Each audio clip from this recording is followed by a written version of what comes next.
Today's chapter, as we continue reading the life of Elisha, we are in chapter 7 of 2 Kings, where we read, Elisha replied, "Hear the word of the Lord. This is what the Lord says. About this time tomorrow at Samaria's gate, 6 quarts of fine flour will sell for a half ounce of silver, and 20 quarts of barley will sell for a half ounce of silver."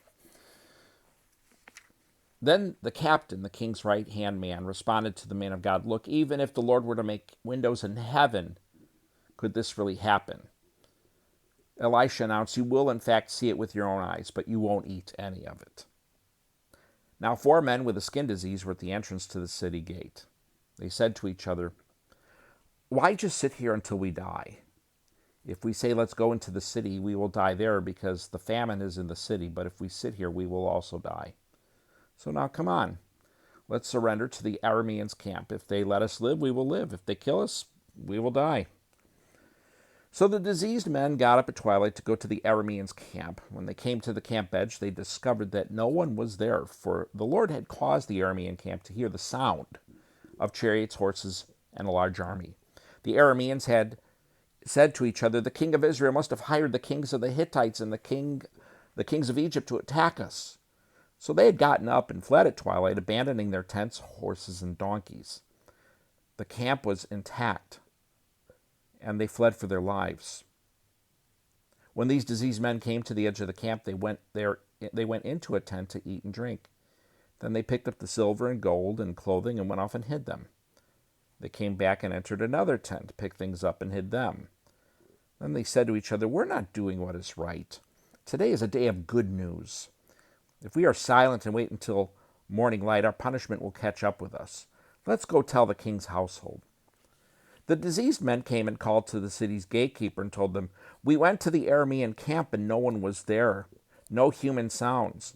There was nothing but tethered horses and donkeys, and the tents were intact." The gatekeepers called out, and the news was reported to the king's household.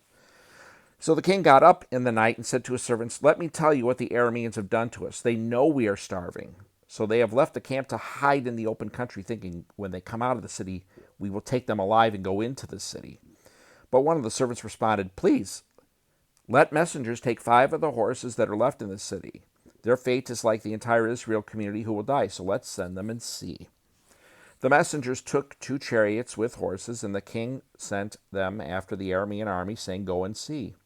So they followed them as far as the Jordan.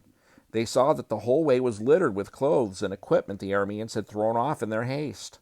The messengers returned and told the king. Then the people went out and plundered the Aramean camp. It was then that 6 quarts of fine flour sold for half ounce of silver, and 12 quarts of barley sold for a half ounce of silver, according to the word of the Lord. The king had appointed the captain, his right-hand man, to be in charge of the city gate, but the people trampled him in the gate. He died, just as the man of God had predicted when the king had come to him.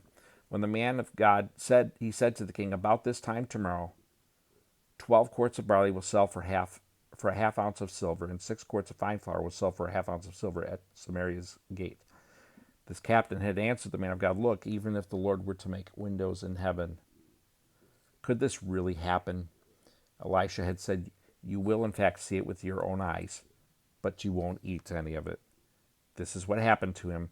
The people trampled him in the city gate, and he died.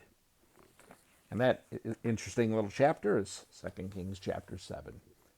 Thanks for watching, listening, however you interact with my videos. I hope you have a great day, and I hope to see you back here tomorrow.